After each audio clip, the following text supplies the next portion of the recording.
to boldly go where no man, or woman for that matter, has gone before.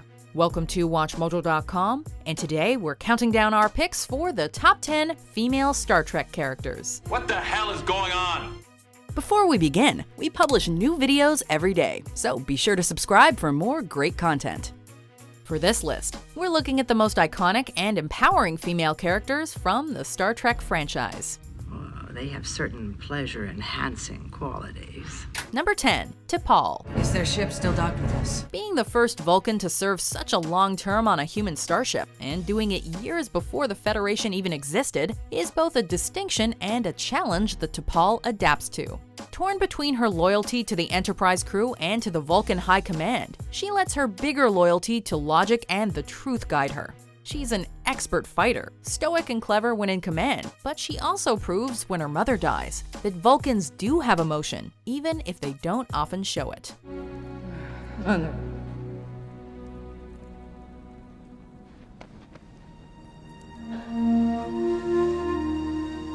Number 9, Guinan. You're gonna have to do something you don't want to do. Her official job description may be ship's bartender, but that doesn't stop her from speaking truth to power, and even stabbing the omnipotent Q with a fork when needed. Seems human enough to me. She's an alien from a long-lived species that's shrouded in mystery, and her unique knowledge, wisdom, and point of view earn her the trust of the crew and commanding officers of the USS Enterprise D, to the point where Captain Picard will even trust her when she tells him something is off with the whole universe, and that he needs to fix it. I've told you what you must do. You have only your trust in me to help you decide to do it. Number 8, Carol Marcus. Project Genesis, a proposal to the Federation. She's the scientist who created the Genesis device, which served as a key plot point for the Wrath of Khan, and carried over to the search for Spock. This doctor is brilliant, principled, and fights for what she believes in. And, oh yeah, she's also Kirk's ex and the mother of his son. Why didn't you tell? How can you ask me that? What's more, we even get to meet a younger version of her in Into Darkness. By the way, if I cause you any problems, I am sorry. I'm Carol Marcus. Also a scientist, this Carol Marcus is mostly interested in figuring out what her Admiral father is up to, and ultimately helping to stop him. What are you doing on that ship? I heard what you said. Number 7, B'Elanna Torres. What are you still doing here? I released you to Stovacor. She may be half Klingon, but she prefers working with engines and technology to being a warrior.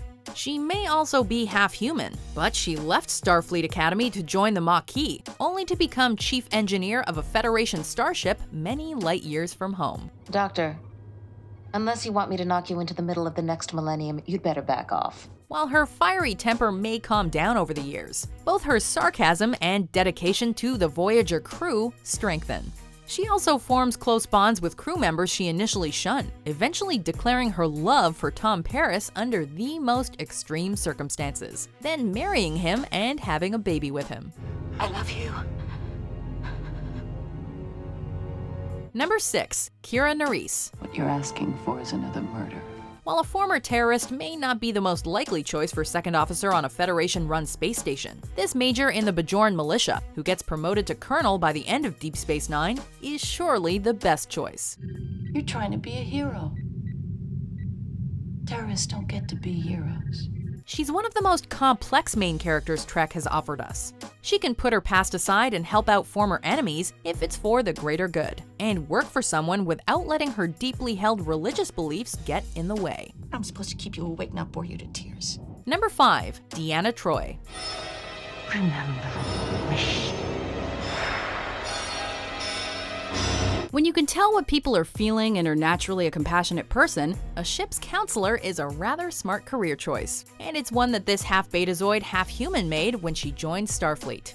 Deanna Troi has proven that she can handle aggressive aliens trying to probe her mind, problems that the Enterprise crew is experiencing, her on-again, off-again relationship with Riker, and even being kidnapped, surgically altered, and forced to impersonate a Romulan intelligence officer. Disregard that order.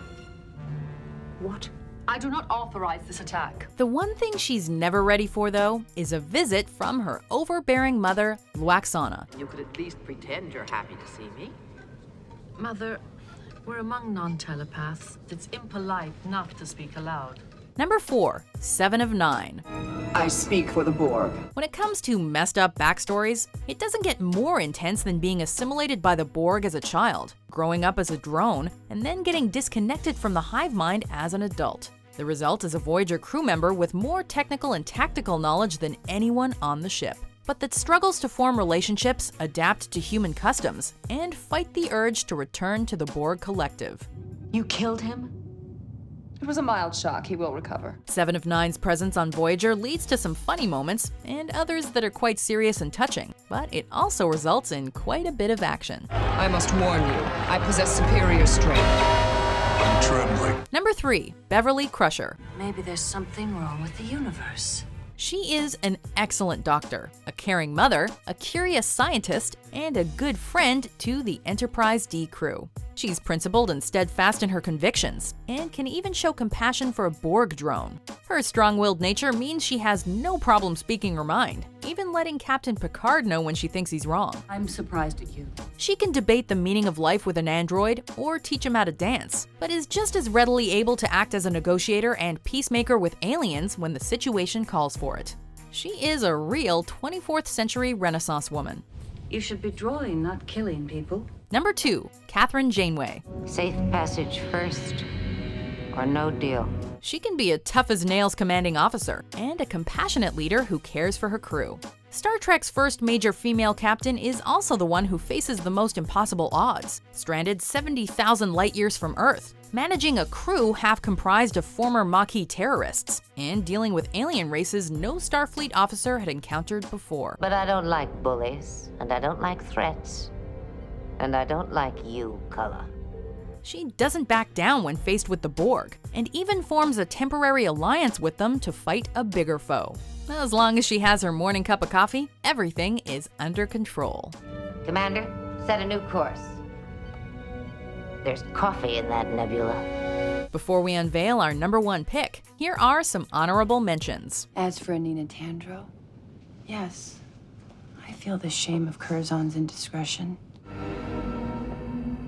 I am the Borg. It may be a matter of seconds or minutes, but those could be the minutes that change history. Number 1, Nyota Uhura. I don't know what it... I'm singing. I was singing. She is the original female Trek lead, and after a whole series, several films, and 2 different women portraying her, she has shown no signs of slowing down.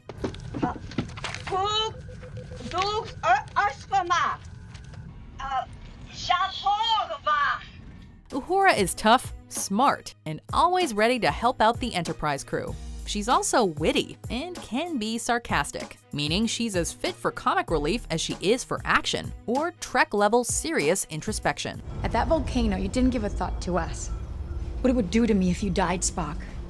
Above all, this Starfleet communications officer is an expert communicator, and one we hope to hear more from as Trek continues. Do